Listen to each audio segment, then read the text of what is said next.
Hey guys, tonight we're heading deep into the whispering woods of ancient Greece, somewhere between Mount Cytheron and a nap you desperately need, where something extremely unnecessary is about to happen. Imagine golden mist clinging to mossy tree trunks, animals whispering rumors in 4 different dialects of chirp, and the goddess Hera arriving with a clipboard, high expectations, and a tiara that means business. You're standing at the edge of a clearing as the first rays of soft afternoon sun brush through the canopy. Everything smells like pine, lavender, and just a little bit of passive resentments. You know the usual when gods visit unannounced. And tonight, Hera's here to organize a politeness contest among forest creatures. Yes, that Hera, queen of Olympus, wife of Zeus, serial smiter of side chicks. Apparently, she's been reading a few too many mortal etiquette scrolls and decided it was time the forest learned to say please and thank you. You probably won't survive this. So, before you get comfortable,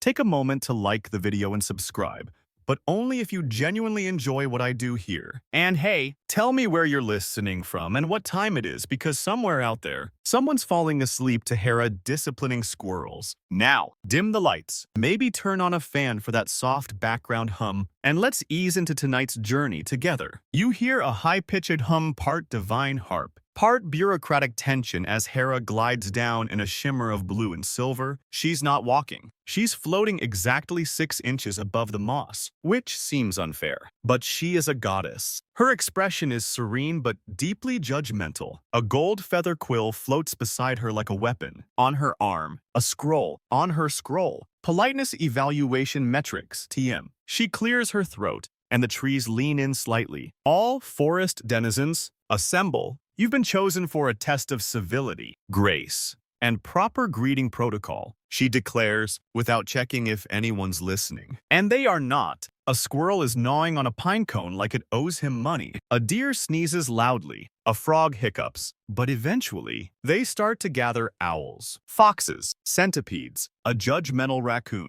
There's even a confused tortoise who was definitely not invited but showed up because he heard the word contest. A pair of satyrs show up late, one carrying a jug of something suspiciously fermented. Hera glares at them, but they just bow deeply and mutter something about divine respect. It doesn't work. She writes a note on her scroll that makes the quill spark. Now, here's your first fun historical fact to savor with your sleepy tea. The ancient Greeks were very into manners. Well, upper-class ones. Anyway, there were entire handbooks dedicated to how not to sneeze during dinner and how to greet a stranger with just the right amount of eye contact. Some of these were even read aloud at parties, which honestly feels like a punishment disguised as learning. And while we're on the subject, fringe fact incoming.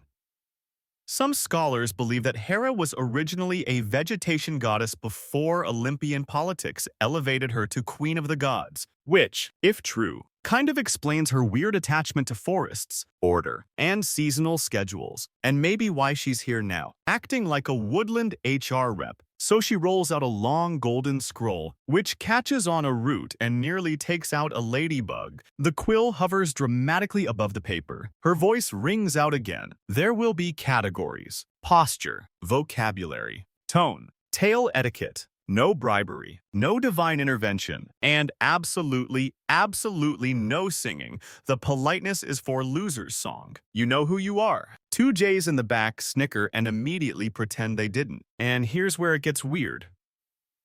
Okay, weirder. Hera doesn't explain what the winner gets. Not ambrosia, not a golden acorn, not even a symbolic laurel crown. She just says, "The worthy shall be remembered," which could mean anything from your name gets on a rock to immortality, but as a bench. The contestants are confused but too intimidated to protest. The beetles organize into a lineup. The badgers are aggressively grooming their whiskers. One crow is already drafting a thank you speech despite not being entered. Historians still argue whether this specific contest ever happened, or if it was an allegorical tale invented by rural poets with too much time and not enough social lives. Some say it's symbolic of Hera's attempts to civilize the untamed forces of nature. Others believe it was just a metaphor for awkward dinner parties with extended family. But you're here for it? You shuffle behind a fern to watch. The air hums with anticipation and vague herbal anxiety. A centipede practices curtsying and falls over. A porcupine asks if holding the door counts when you don't have hands. A nervous rabbit keeps repeating good morning to a pine cone. Hera's face never changes. Stern, celestial, mildly bored. You yawn, stretch your legs across the moss, and settle in. The golden scroll glints in the light. The forest is quiet. Too quiet. The contest is about to begin. You don't get a moment to blink before the entire forest seems to rearrange itself into a makeshift amphitheater. Vines coil into benches, mushrooms puff into cushions, and the tree branches form an annoyingly creaky observation deck. Hera doesn't wave her hand or chant anything. Nature just obeys, which is unsettling. She taps the golden quill against her scroll. It sounds like thunder in a teacup. Round 1. Greetings. A hush falls. You hear someone hiccup in the back, possibly the satyr. Again, now, remember, in ancient Greek society, greetings were more than just hey there. They were status markers. A poorly delivered chair could result in full social exile, or worse, being mistaken for someone from Sparta. The owl goes first, because of course he does, perched high on a carved-out branch stage. He fluffs his feathers, clears his throat, and greets the assembly with a slow, excessively formal salutations and deeply heartfelt reverence. Honored assembly of foliage and fauna. It continues, and continues. To whom I extend not merely a greeting, but a spiritual offering of intellectual humility. A beetle rolls its eyes if that's even physically possible and mutters, "Just say hi, man." The owl pauses, glares down, and adjusts his spectacles. Yes, he's wearing spectacles. Nobody's sure why. They don't even touch his eyes. Hera writes something briskly. You swear the quill saya, and then it happens. The beetle, now clearly annoyed, struts up and gives an impressively sharp bow. Good day. That's how it's done. Efficient. Respectful, zero fluff, applause from the insects, polite side-eye from the rodents. And here we arrive at our fringe tidbit of the night. There's a dusty old myth, barely remembered outside of Thessaly, about woodland creatures being tutored in rhetoric by a minor nymph who believed even ants should know how to debate. This contest may be her legacy or her revenge. Anyway, the beetle and owl begin sniping. Verbose old windbag, says the beetle. Uncultured crumb, replies the owl. Pretentious pigeon. I am a strix aluco, you ignorant gentleman. Hera cuts in, not looking up. 2 points deducted for quarreling in a greeting round. Now it's the mole's turn. He nervously surfaces from a perfectly dug tunnel, holds up a wilted daisy as a kind of gift, and squeaks, "Peace to your roots, your leaves, and your bugs?" It's awkward, but it's sincere. Hera gives a little nod. A snake slithers forward and hisses, "I offer my regards, most venerable beings," while weaving its body into the shape of a heart. It's unclear if this is flattering or threatening. The Squirrel Council looks deeply alarmed. You shift on your moss seat and try not to laugh. The quill keeps scribbling, tallying greetings, missteps, and dramatic flourishes. Then come the peacocks. A trio of them strut in with their tails fanned out like a solar eclipse made of vanity. They bow, spin, preen, and shout in unison, "Glory to the queen, elegance to the wind, shine to the saplings." You blink, one of them winks at you. It's a lot, and yet Hera actually smiles. Historically, this checks out. Hera's sacred animal was, in fact, the peacock. There's even a myth that the eyes on their tails were gifts from her remnants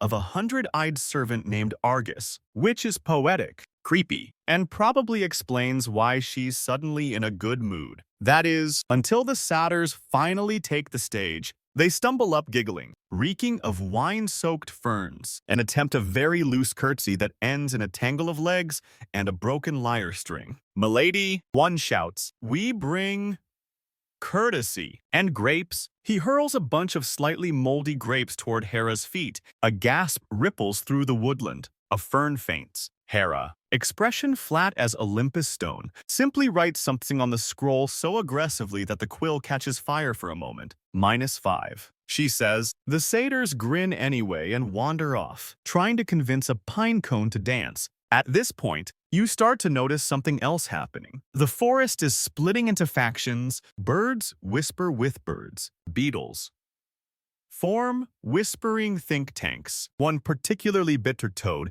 keeps a running tally of who's clearly cheating. And in the middle of it all, Hera's focus remains razor-sharp. Each creature, no matter how small, gets a score. Even a gnat who simply buzzes in a circle and says hi, in a voice so high-pitched it knocks over a daisy. And then the hedgehog, tiny, bristly, quiet. He approaches, looks up at Hera, and says nothing. Just bows, deep, humble, motionless. Everyone waits. She considers and gives him a perfect 10.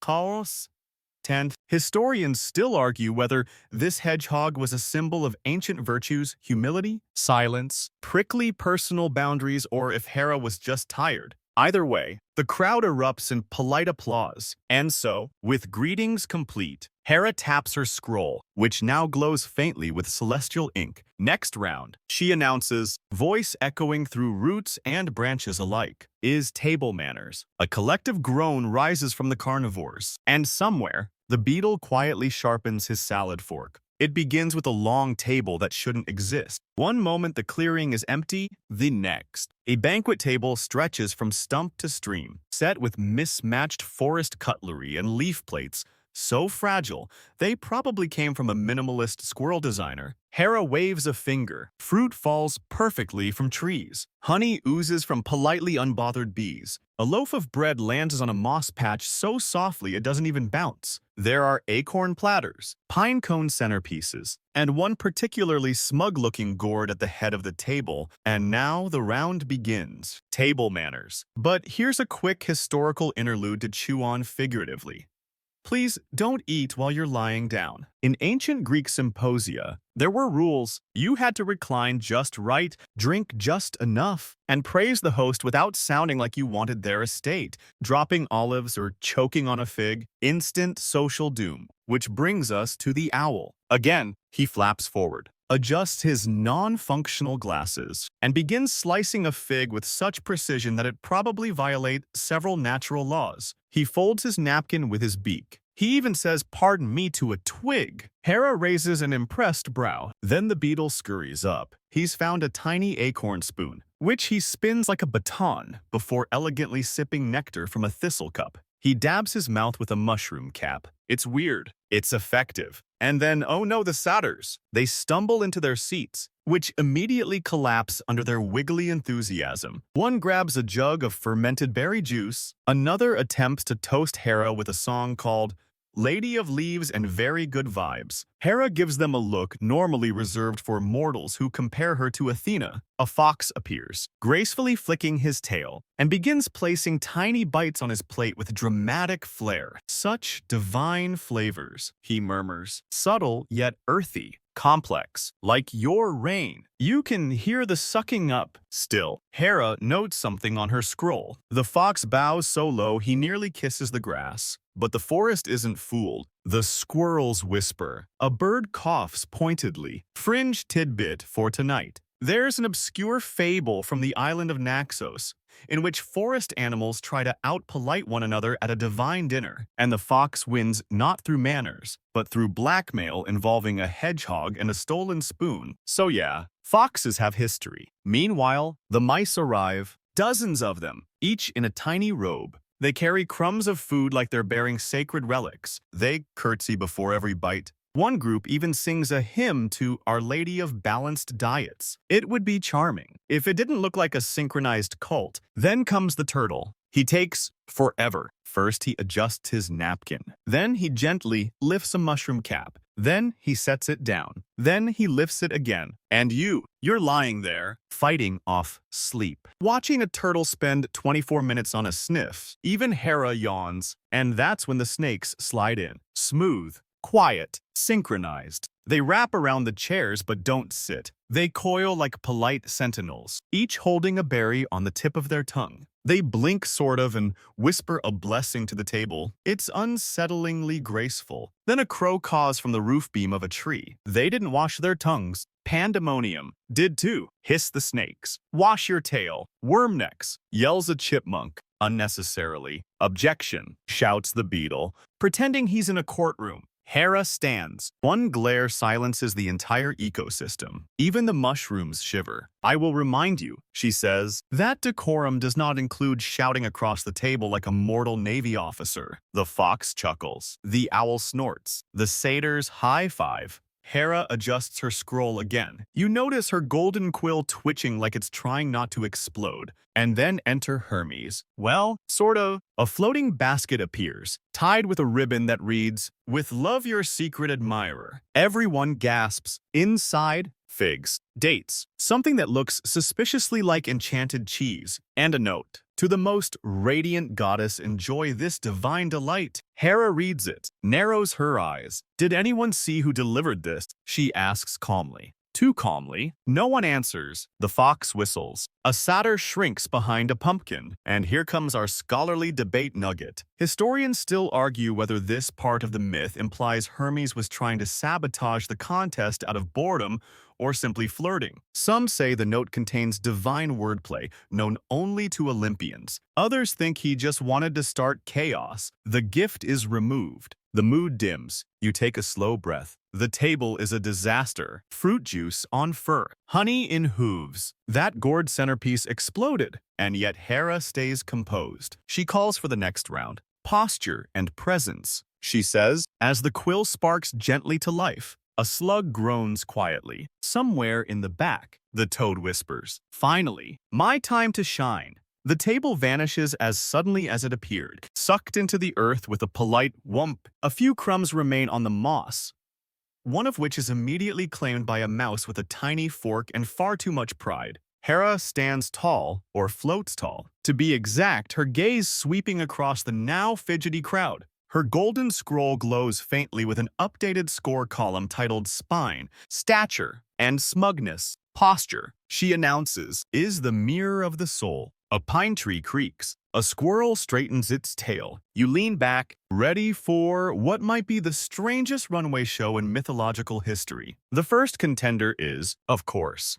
the owl. He fluffs his feathers and stands on one claw like some kind of scholarly flamingo. His beak tilts just so, chin or whatever owls have lifted with dignified arrogance. Hera nods once. The quill scribbles something approving. But then comes the surprise. A badger with ballet training, or at least something that looks like ballet. He pirouettes with one paw raised and then freezes, back arched like a woodland statue of grace. The crowd actually claps. Hera arches one brow. Unnecessary flair, she mutters. The quill jots down a tiny question mark. Here's a historical nugget to chew on slowly. In ancient Greek theater, presence was everything. Actors wore towering boots and exaggerated masks, not just to be seen but to command. The better your posture, the closer to the gods you were believed to be. Posture literally meant power. The beetle takes his turn next. He scuttles in zigzags, pauses dramatically, and lifts one leg in an artful diagonal. It's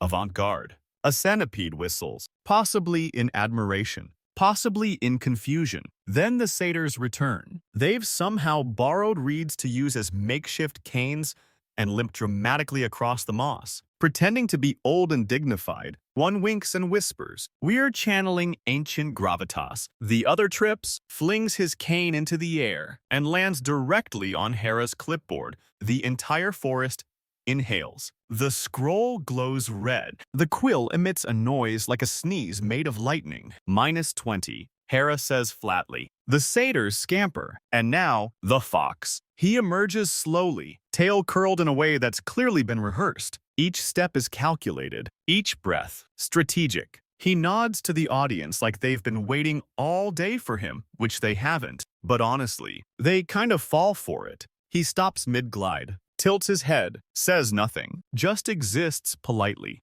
and Hera actually almost smiles. Now for our fringe tidbit. There's a lesser-known myth where a nymph asks a fox for posture lessons to impress Pan. It ends in disaster, obviously. But the fox was rumored to teach charm through vertebrae, which might explain what's happening here. But don't get too comfortable, because next comes the field mice formation. 12 mice line up, bows tied, whiskers waxed, and posture so perfect, you wonder if they've been possessed by Greek statues. In perfect harmony, they march, bow, turn, and freeze in a synchronized mouse pyramid that is equal parts impressive and deeply unsettling. The crowd bursts into applause. The ancient oak creaks ominously, muttering, show-offs. Then, silence. A single turtle arrives. Very slowly. He takes 5 full minutes to reach the judging circle. Then he stops. Doesn't speak, doesn't blink. Just exists. Like a sentient pebble of patience, Hera stares at him for a long time.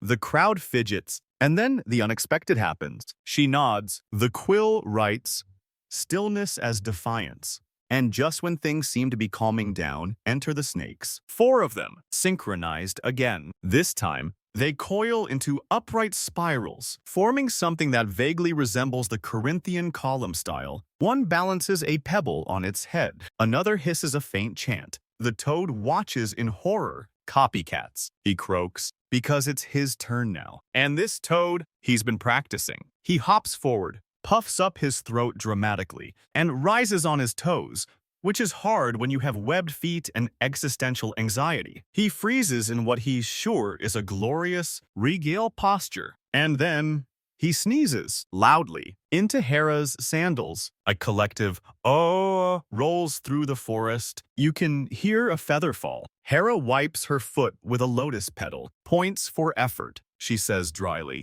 Points removed for mucus. Historians still argue whether this exact moment is what inspired the myth of the toad who nearly ruled, a tale told in obscure Boeotian scrolls to remind children that overconfidence leads to damp disaster. You shift again, trying not to laugh. The moss under you is warm now. Hera's quill twitches one last time before curling gently around itself like a sleepy worm. She floats higher, calling out, next category, verbal modesty. The owl gulps, the fox adjusts his invisible tie, and somewhere in the shadows, Hermes giggles. The golden scroll pulses gently in the dusky light as Hera rises just high enough to see the top of every smug little head in the clearing. Her voice cuts through the trees like silk through water. Round 5. Verbal modesty. A squirrel immediately faints from stress. You stretch a little under your blanket of moss and twilight. Because this round, this is where the claws come out politely, of course.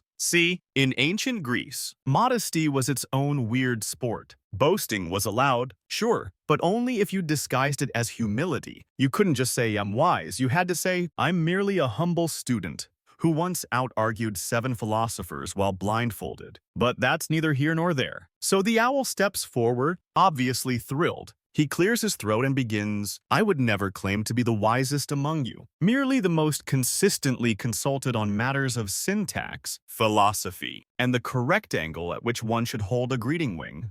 You groan inwardly. He goes on to explain how he once refrained from correcting a god's grammar, which, honestly, might be the bravest thing he's ever done. Hera gives a slow blink. The quill taps twice, maybe approval, maybe a warning. Then the beetle rolls up. He bows, gestures to himself with one leg, and says, me. I'm just a ground-level guy. Literally, I eat dirt. Sometimes I sparkle. No big deal. The crowd laughs. Hera raises an eyebrow. I did once carry a crumb the size of Mount Parnassus. But, you know, who hasn't? Cue polite applause. Then comes the fox. Oh, the fox. I've never considered myself special, he says smoothly, curling his tail around his front paws. I only notice things, like how the queen prefers olives with less brine, or how one should always compliment her on her sense of eternal judgment. Hera narrows her eyes. The fox continues, but truly, I am a simple forest citizen, born with an inconveniently photogenic face and a voice that some have called silken thunder. He bows twice. The quill actually pauses, unsure if this was humble or just aggressively flattering. Next up, the mice again. This time, they speak in a chorus. It's both adorable and slightly cult-like. We are small, we are squeaky, we are neither fast nor strong, but we don't spill soup. We've never broken a plate, and none of us have bitten a deity on purpose. Hera looks mildly amused, points for group harmony. Slight deduction for unclear legal history, and then the satyrs stumble in again, chewing on mint leaves in a desperate attempt to cover the lingering scent of grape-based regret. One stands on the other's back and declares, "We have never bragged. Not once, except that one time we survived a thunderstorm in nothing but fig leaves and courage." The other one adds, "And that time we outran a chariot while dancing, and we made friends with a lion. And we once..." Enough, Hera says flatly. The quill writes, self-awareness, absent. Next comes a snake. It coils up, sways slightly, and hisses, "I am not the best at anything. Not the fastest, not the strongest, but I am very bendy." Polite silence. And once, the snake adds quietly, "I made a hawk cry." You have no idea what that means, and neither does the hawk glaring from a nearby branch. Then comes the turtle. Again, slowly. He says nothing for a long time. Then, "I once saved a frog from drowning, but I don't like to talk about it." And he stops. The audience stares. Was that modesty? Heroism? A fever dream? Hera blinks. The quill shrugs. Now for your fringe myth of the night. There is a lost fragment from an ancient Athenian vase that depicts a turtle surrounded by cheering frogs. No one's entirely sure what it commemorated, but some scholars believe it was part of a bedtime tale called The Humble Shell. Others say it's just frogs being frogs. And now, a small toad hops forward. It's that toad, the one who sneezed on Hera earlier. He clears his throat. "I don't deserve to be here," he croaks. "I messed up. I sneezed on a goddess. I've got swamp breath. My posture's bad. I once accidentally insulted a thundercloud, but I showed up, and I tried." Silence. Someone in the crowd sniffles, possibly a pine cone.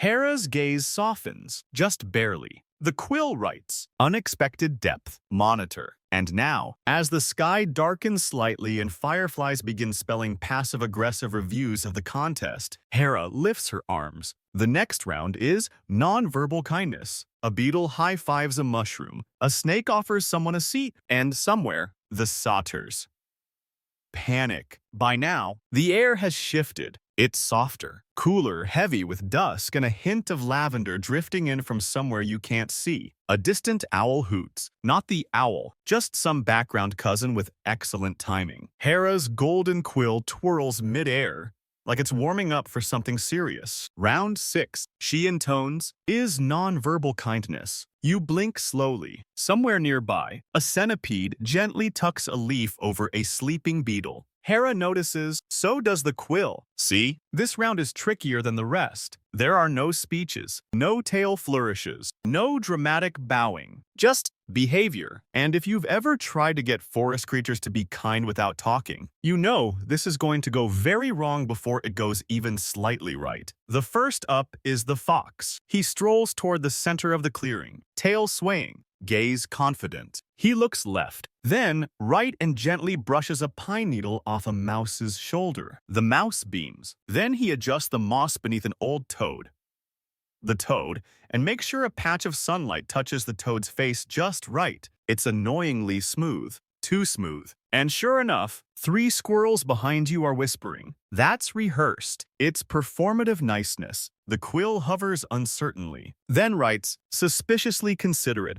Watch closely. Next, the owl glides down with a package of perfectly preened feathers. He delicately wraps them into a blanket for a shivering shrew. Sweet, right? Except the shrew sneezes violently and starts wheezing. Turns out she's extremely allergic to owl dander. Hera's expression doesn't change, but the quill writes, intent, good. Outcome, tragic. Meanwhile, the satyrs are whispering frantically. One tries offering a flower to a deer only to find out it's poison ivy. The deer screams. The satyr throws it behind him in panic, where it lands on a baby possum. Hera closes her eyes. A full 30 seconds pass before she mutters, please stop. The quill scrawls, kindness, negative net impact. Now comes a genuinely sweet moment. A mole offers to guide a blind beetle to the snack stump. He does it slowly, gently, even stops when the beetle wants to sniff a mushroom. No fanfare, no showing off. The forest watches in silence.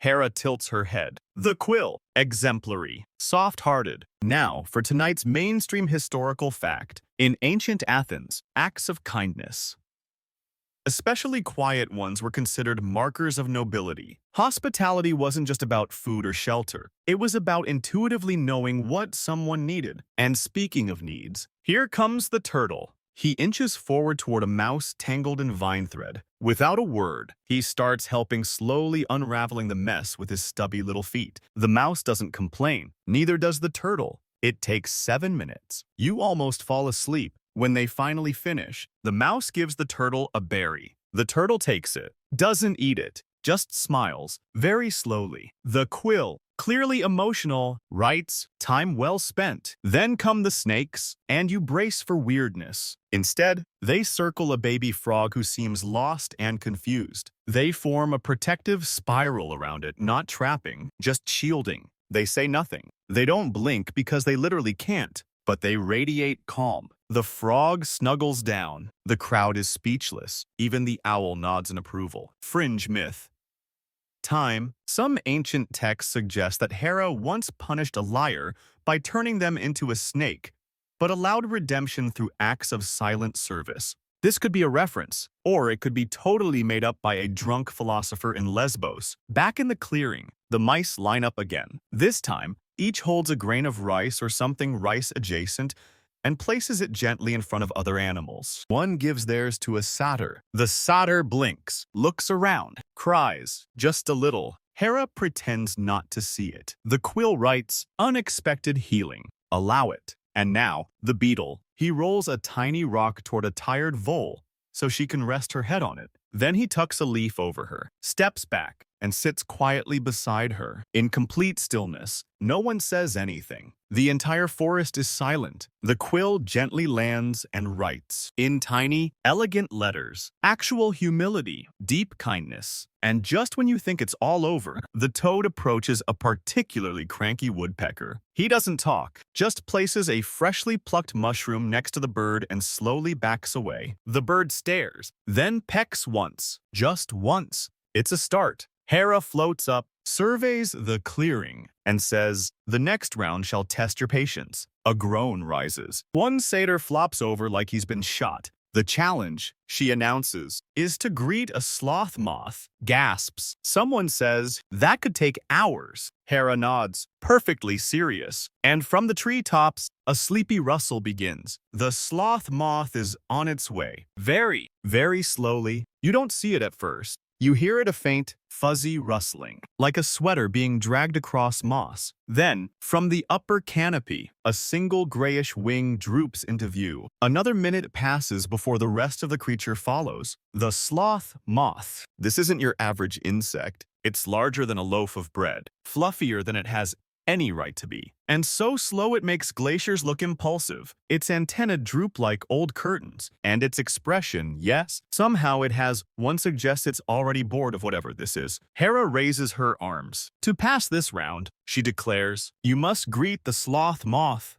and receive a greeting back. The forest stares. Someone mutters, "We're gonna die of old age." Now, here's your historical appetizer. In real-world biology, sloth moths do exist. They live in the fur of three-toed sloths, feeding on algae and hitching rides like tiny moth Uber passengers. In myth, though, they've been exaggerated into sleepy, reluctant oracles. Some ancient texts even call them the sacred procrastinators. And you're lying here, watching the sloth moth descend slower than a melodramatic yawn. First up is the fox. Because of course he volunteers. He strides toward the moth and bows with a flair that kicks up unnecessary amounts of pollen. "Oh, benevolent being of slow wisdom, I bring my respect and my question. How's your day?" No reply. The moth blinks once. The fox waits, tail twitching. A minute passes. 2. Then, with aching grace, the moth lifts one fuzzy leg. The fox beams like he's won the Olympics, but the leg falls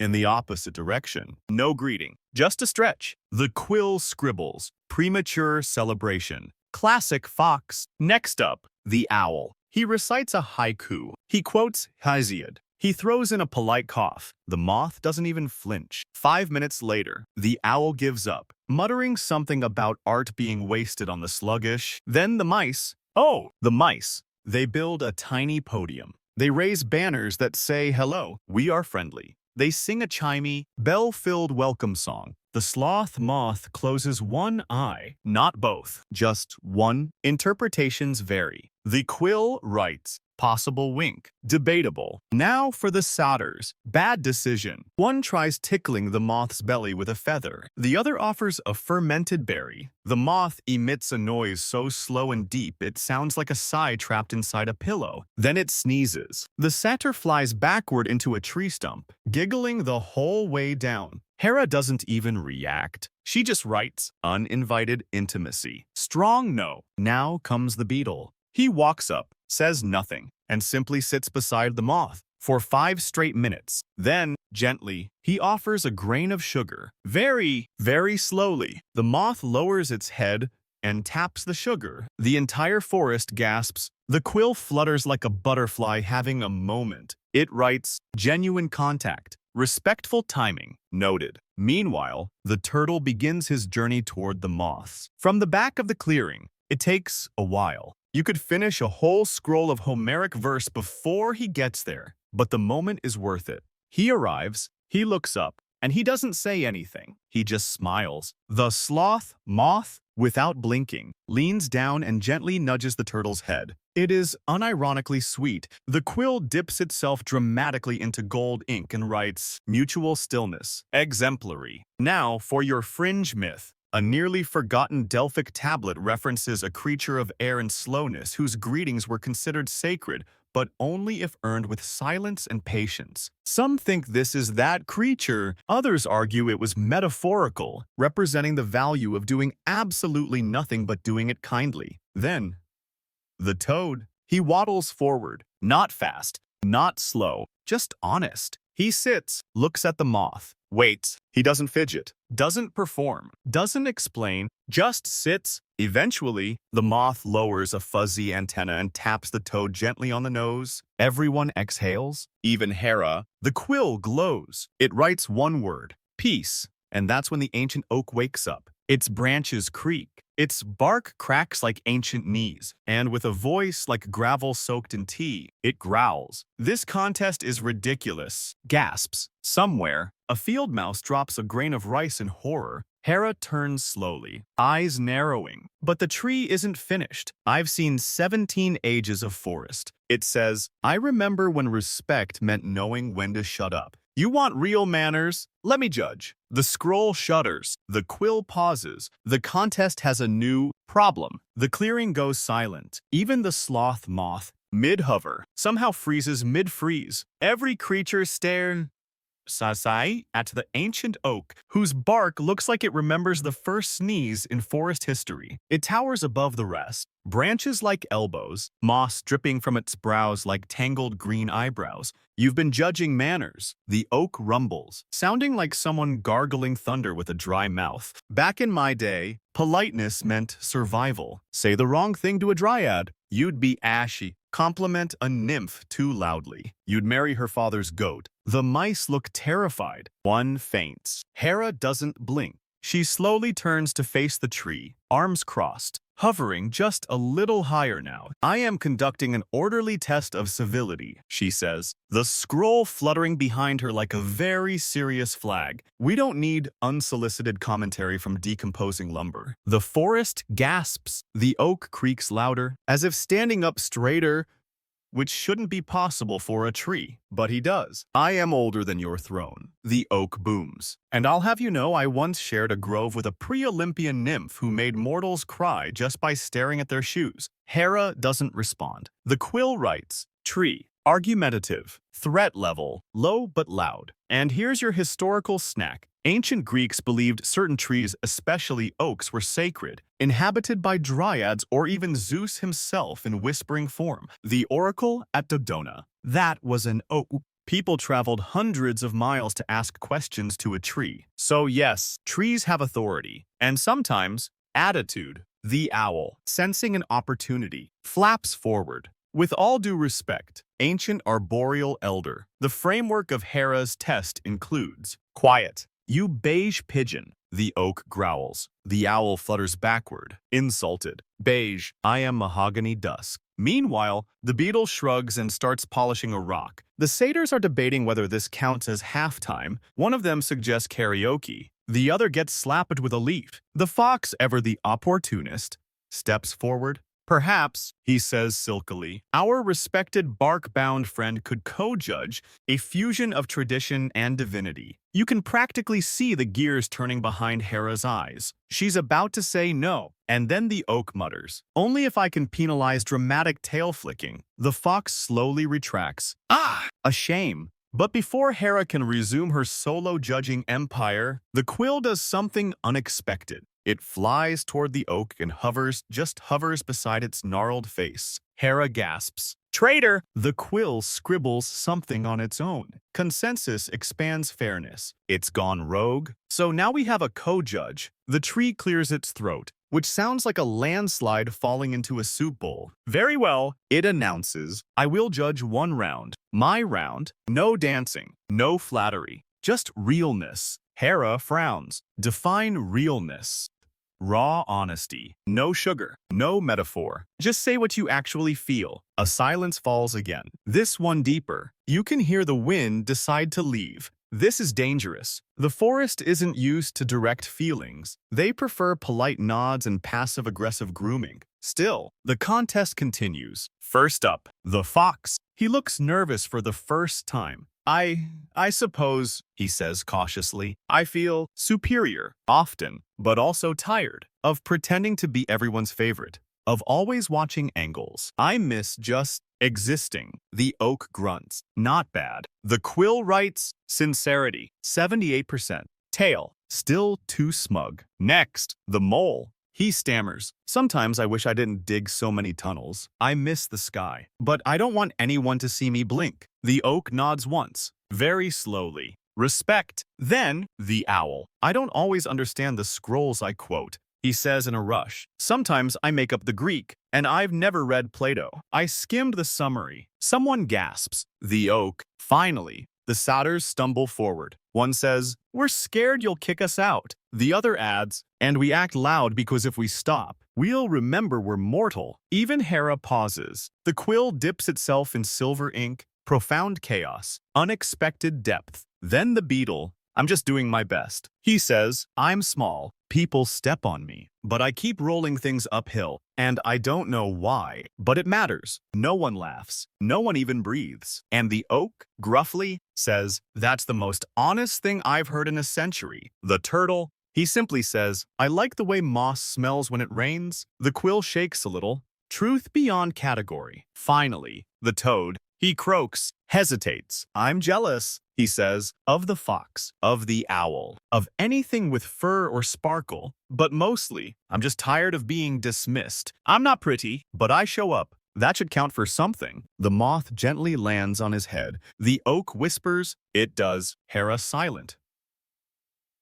All this time nods, then declares, the final round will be decided by fate. The scroll rolls itself shut. The sky dims. A breeze picks up. The contest is no longer just judged. It will now unfold by accident. The wind stirs with a new kind of purpose, less breeze, more suggestion. Pine needles whisper cryptic things to each other. Mushrooms lean just slightly, like they're eavesdropping. And somewhere in the distance, a pine cone falls. Slowly, dramatically, Hera floats down an inch, her sandals grazing the moss. Her voice, now gentler, less queen of everything and more ancient teacher in a wind chime shop, declares, the final round is not planned. It is not scored. It is not bound to my scroll. She looks up, directly at the stars peeking through the canopy. The final round is fate. Even the oak tree hums an acknowledgement. You shift under your blanket of forest sounds. This part,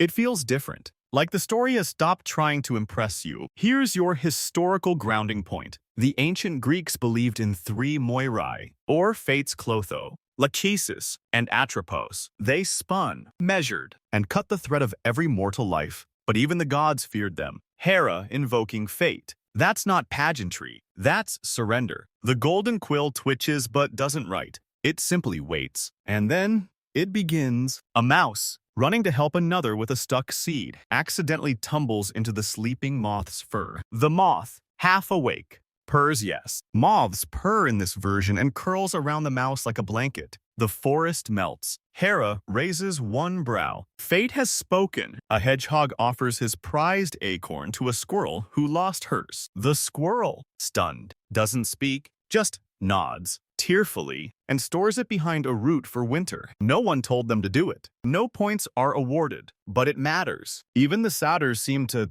mellow. One sits beside the tired mole and fans him with a fern. "Didn't know you dug all those tunnels," he mumbles. That's kind of epic. The mole doesn't answer. He just leans against him. The oak grunts. Fate approves. The fox tries to resist. He glances around, waits for an audience. But there's none. Just fireflies, just shadows. So he lies down next to the toad. "I like your honesty," he mutters. "Hurts my brand, but I like it." The toad doesn't reply. Then the fox adds, "If I had a tail less perfect, I'd trade for your backbone." You feel the forest breathe in, slowly. No applause, no horns, just the gentle sound of connection. Now for your fringe myth drop. There's an obscure fragment of an Arcadian fable where the forest hosts a silent day, no rules, no speeches, no magic, just chance. That day, it was said, a crow married a swan, a mole discovered sunlight, and a fallen leaf decided who ruled the thistle patch. The lesson: sometimes the things that matter aren't measured. Back in the clearing, the owl finally speaks, not to the judges, but to the snakes. "I'm sorry,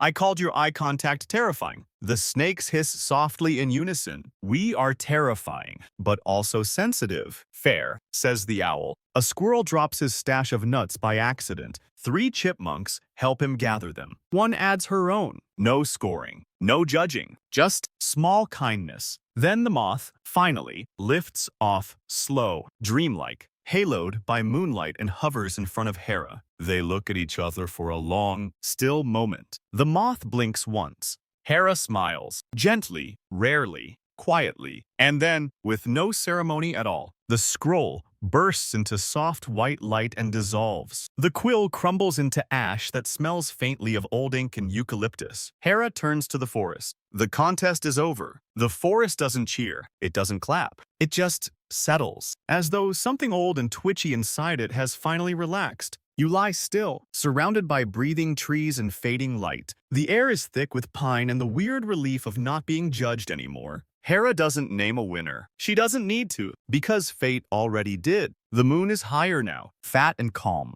casting soft light over the clearing like a mother dimming the nursery lamp. The forest has changed, not in shape, but in mood. There's no tension anymore. No side-eye. No dramatic pauses dripping with ambition. Just animals. Just beings. Just breath and moss. And the warm silence that follows a truth nobody had to say out loud. Hera doesn't leave immediately. She lingers, hovering half an inch above the ground, as if she's unsure whether to float away or just sit and let the dirt settle in her divine sandals. The oak, surprisingly, speaks first. "Well," it says, "that was less irritating than expected." Several creatures nod, even the owl, whose feathers are slightly ruffled from too much modesty and not enough sleep. The beetle, ever practical, begins collecting the leftover petals from earlier.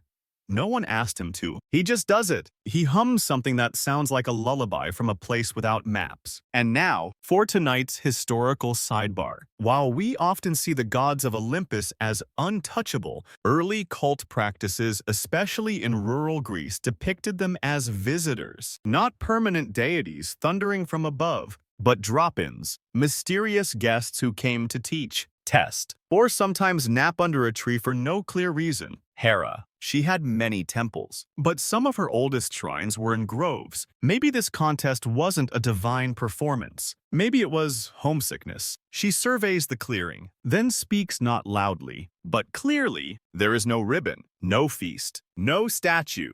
The satyrs groan. Obviously, there is only memory. She continues, "You will not forget this night, even when the stars spin backward, even when the moss grows over your name. The mice burst into tiny sniffles. The turtle closes his eyes, not asleep, just content. And then Hera removes her tiara. It's silent, slightly glowing, made of moonlight and expectations. She places it gently at the base of the oak. "I don't need it today," she says. The quill is gone. The scroll is gone. But the act speaks louder, and now comes the strangest twist yet. The forest begins cleaning itself. A vine straightens, a mushroom lifts a pine cone and rolls it home. Even the frogs organize the leftover crumbs into a neat pile labeled future snacks. The fox, tail drooping but eyes soft, sits next to the toad, not because he has to, because it feels good to rest near someone who doesn't expect anything. The snakes coil into a sleepy spiral, murmuring something that sounds like bedtime poetry for stones. The owl whispers, "If anyone wants a reading list, I've made some edits." No one responds. They're too tired. Here's your fringe myth moment. There's an old tale, buried in Boeotian shepherd stories, of a night when Hera wept quietly not from sorrow, but from relief after hearing creatures speak honestly to one another. Some versions say she blessed the ground they stood on, others say she simply smiled and disappeared. Back in the clearing, the moth finally settles onto a low branch. Its wings close. It enters a sleep so deep it might last a season. And Hera, she turns to go. No flash, no thunder. She just walks, barefoot now, one footstep at a time. The oak watches her until she vanishes between the trees, muttering something about finally, some quiet. Then everything grows still. The contest is over, but something remains in the air. Something small and warm and glowing at the edges. Not victory, not failure, just presence. And a single squirrel whispering to another, "I think we all kind of won." The other nods, except the satyrs. They both chuckle, and then drift into sleep beneath a canopy full of stars. Morning doesn't arrive with trumpets. It tiptoes in, shy and golden, like a candle gently pressed against the horizon. Mist curls around the forest floor, wrapping roots and paws in sleepy fog. You wake, or maybe you weren't even sleeping, just resting, in that dream-thin state where thoughts drift like dandelion seeds. The forest is still, but not frozen, more like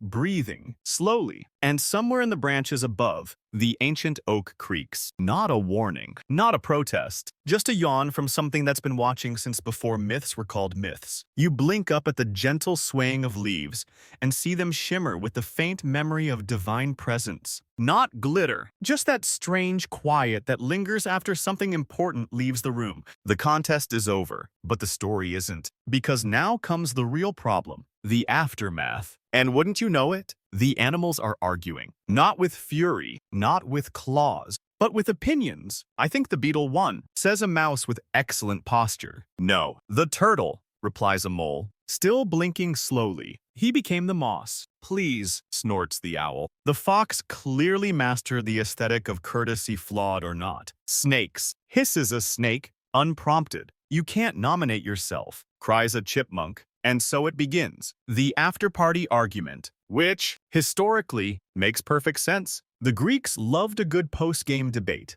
The Olympics weren't just about races and javelins. They were about stories afterward. Who cheated? Who deserved more applause? Who wore the most flattering toga? This is their animal kingdom version. And wouldn't you know it? Someone's brought burnt honey cakes, probably the satyrs. They're handing them out like apologies. They're not poisonous this time. One insists, "We used a recipe." "Whose recipe?" asks a suspicious hedgehog. The satyr shrugs. The back of a leaf. One by one, creatures nibble at the crisp, slightly over-smoked pastries. They're passable. And then the philosophical bickering begins. "Should there even be a winner?" asks a raccoon wearing a flower crown no one gave him. "Wasn't the point that everyone grew?" "That's something losers say," mutters a fox. But without much heat, a jaybird swoops in dramatically. "I demand a recount of the modesty round." The owl quoted himself in the third person. The owl adjusts his spectacles, still fake. "It was a literary device. You called yourself the winged oracle of syntax.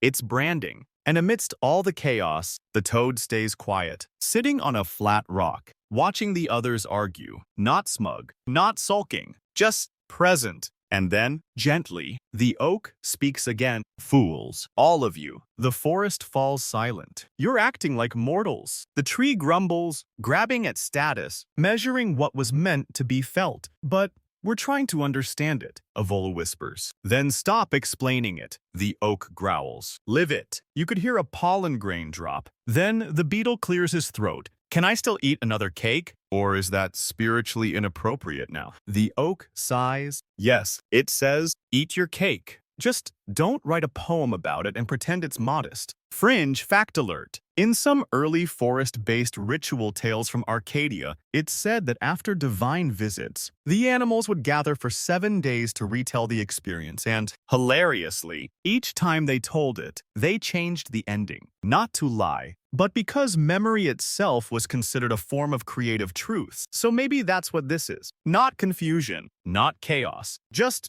rewriting. You watch as the mice choreograph a tiny interpretive dance called Echoes of Etiquette. One mouse falls off a leaf and insists it was intentional. The owl starts sketching diagrams of appropriate tail bow curvature for future reference. The fox pretends not to listen, but steals 2 of the best burnt cakes. And the toad, he slowly walks to the base of the oak and places a pebble at its roots. Doesn't say anything, just leaves it there. The oak doesn't thank him, but a single leaf drops onto the toad's back like a blessing in disguise. Somewhere above, the moth rustles gently in its sleep. And Hera, long gone. But if you listen closely, the wind still carries a whisper that might be hers. Politeness isn't perfection. It's grace. It's pause. It's choosing quiet instead of applause. You stay there still, quiet, while the forest moves around you like a sleepy carousel. Nothing in a hurry. Everything slightly crooked in the most charming way. A fox chewing on a stick, a beetle polishing a pebble again, a field mouse trying to organize a talent show and being politely ignored.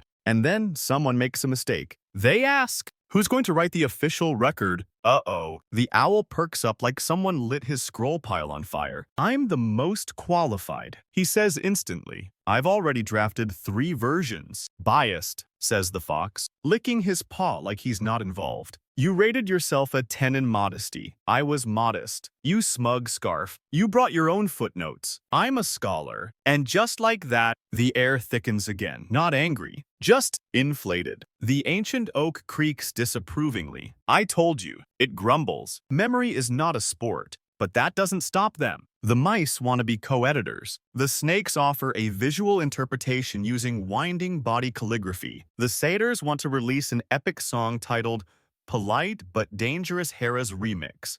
The toad just sighs and waddles toward a rock. It's okay. This was bound to happen. In Greek tradition, after any myth, there were always versions, competing epics, regional edits. One person's tragedy was another's comedy. The first written record of Hera herself. Conflicting timelines. Some say she was born from Oceanus, others from time itself. So yeah, truth in mythology. Flexible. The beetle tries to propose a fair solution. Why don't we each write our version? And then we bury them all in the same spot and let the roots decide. Everyone pauses. That's kind of beautiful, says a snake, blinking sideways. Also avoids a fistfight, adds a satyr, holding half a pastry. So they agree shockingly. Each creature will write their account, not to be right, but to be remembered. The mice grab tiny leaves and berry juice. The owl has already formed a writing committee. The mole asks someone to transcribe for him. The toad doesn't write anything.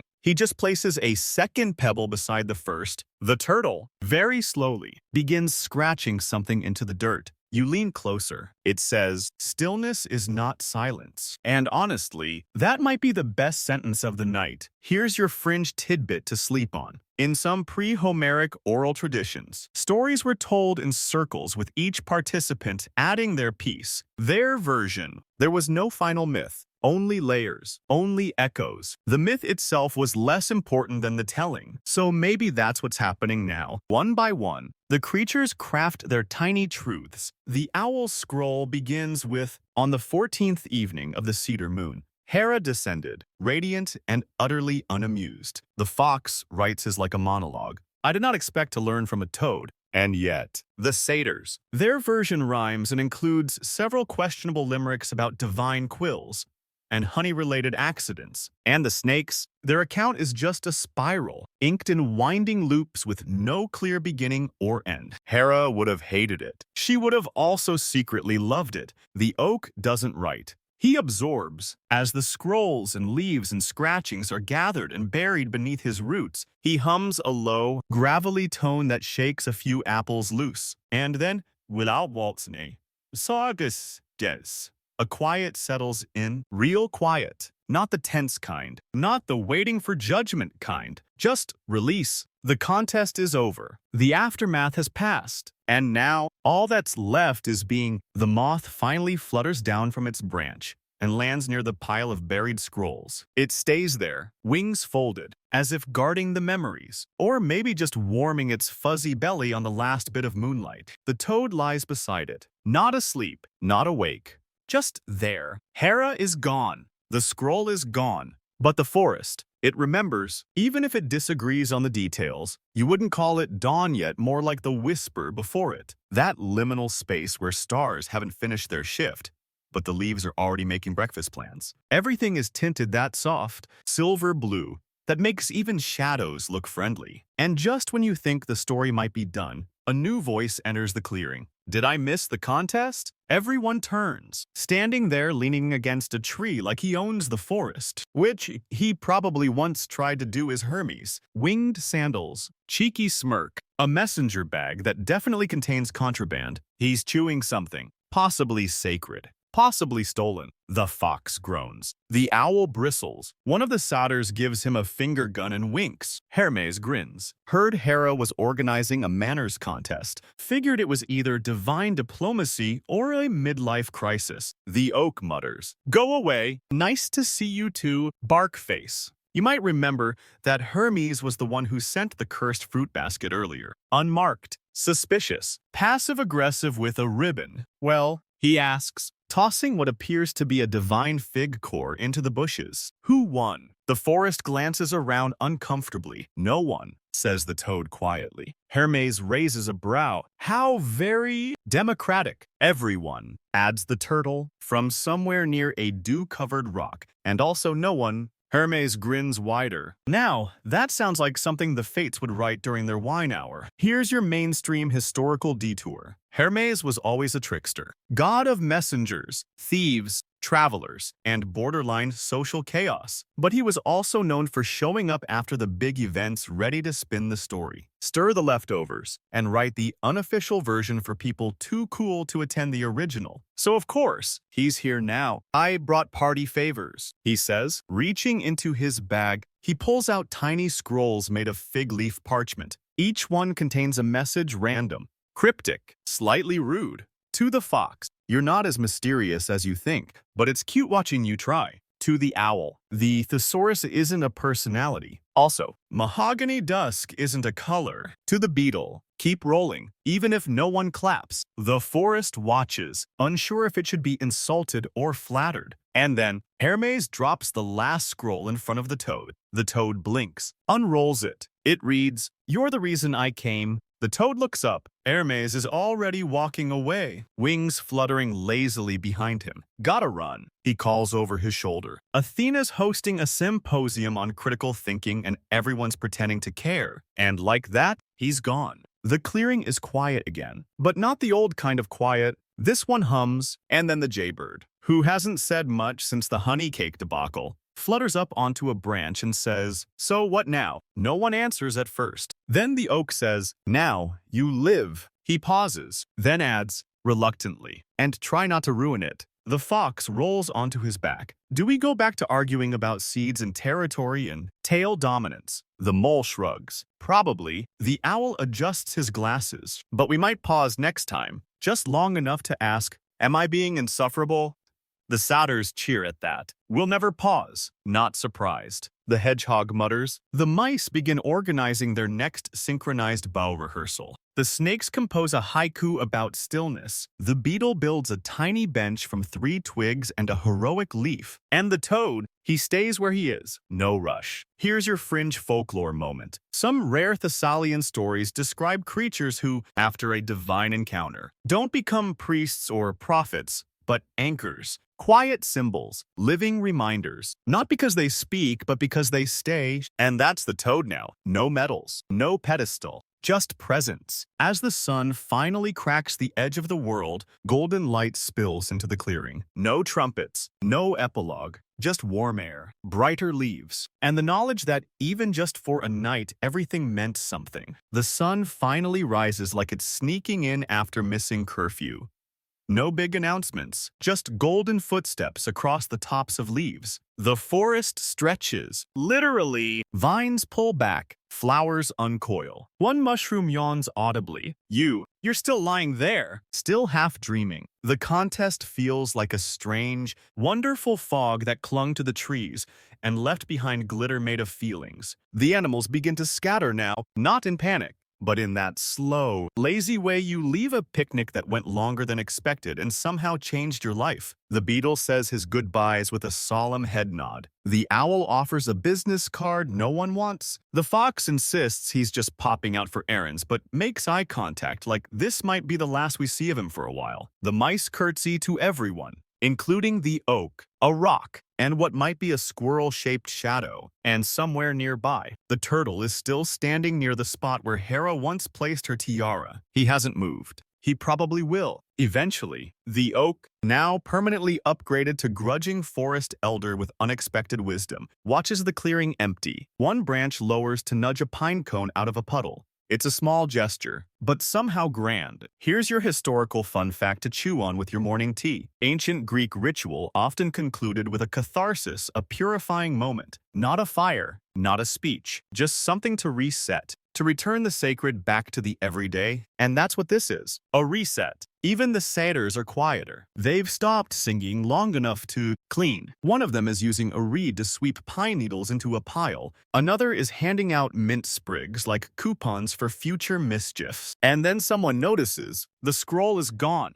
The quill is gone. Hera is gone. But the tiara, it's still there. At the base of the oak, glowing faintly. Yes, but also waiting. You can feel the energy shift. Everyone does. No one wants to touch it. Not out of fear, but because it feels wrong, sacred. And then a chipmunk, the smallest one, tiptoes forward. She kneels, bows, whispers, "Thank you for visiting us." The tiara flickers and vanishes, not with thunder, not with a beam of light, just gently fades, like breath on glass. And now, the clearing feels different, not empty, not abandoned, just whole. A fox lingers at the edge, looks back, says nothing, walks on. The owl takes to the air, flying higher than he has in years. The beetle hums something ancient, and the toad, he finally moves. Not far, just enough to lie flat on his back and let the sunlight warm his belly. You stay, for now, eyes half-lidded, heart light. And here's your final fringe fact for the road. One obscure inscription from a forgotten shrine in Delos reads, "She who tests teaches nothing but reminds you what you always knew." It doesn't name Hera, but it doesn't need to.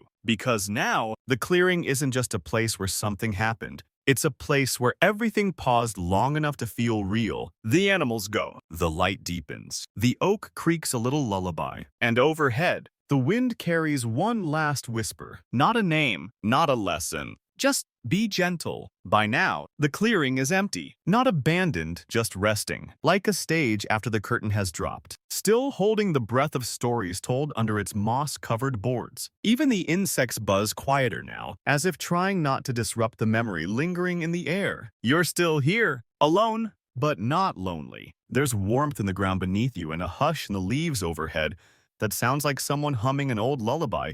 Only the forest remembers. The oak doesn't speak. It doesn't need to. It simply stands, colossal and quiet, bearing the invisible weight of everything that just happened and everything that didn't. Nearby, the sloth moth remains cocooned in sleep, wings curled around itself like a poem folded into origami. You think about how it greeted without speaking, won by doing nothing, taught everyone more by simply being than 100 scrolls ever could. And maybe that was the point all along. Not to dazzle, not to win, but to slow down, to see. Because let's be honest, no one came out of this contest unchanged. The owl will never quote a scroll again without thinking twice. The satyrs may still be chaotic, but now they apologize with honey. The fox might learn to listen, if only for a moment at a time. And the toad, he's not a side character anymore. He's a landmark, the kind of presence you measure seasons by. The forest has returned to its rhythm. Roots grow, streams hum, everything resumes familiar, but softened.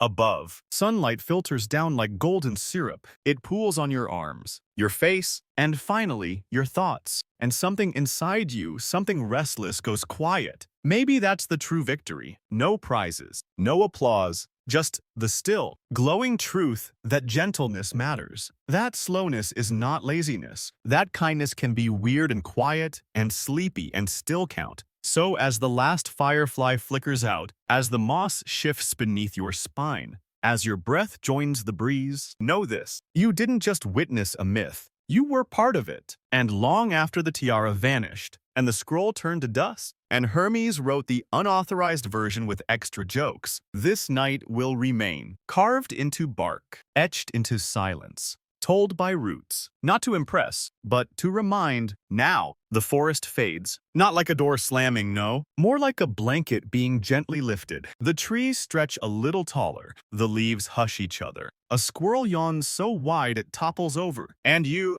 exhale. Everything around you slows to the pace of breath, the kind that doesn't need direction, the kind that simply happens. The clearing, once filled with quarrels and performances, now holds only stillness. The soft kind, like the inside of a seashell. Like the moment before sleep takes you fully, the oak sighs again. This time, it sounds content, the kind of sound that means we made it through the night, and it wasn't perfect. And that's exactly why it mattered. You close your eyes, not because you're told, because they're ready. You don't need to remember every line. You don't need to recall every animal's arc or Hera's golden quill or the moth's perfect slowness. You only need to remember how it felt. To be seen, to be gentle, to let time move without chasing it. And as you drift deeper beyond the branches, beneath the moss, inside the memory, know this: the forest is still there, not waiting, just being. Like you, exactly as you are, unscored, ungraded, undone in the best way. Sleep well.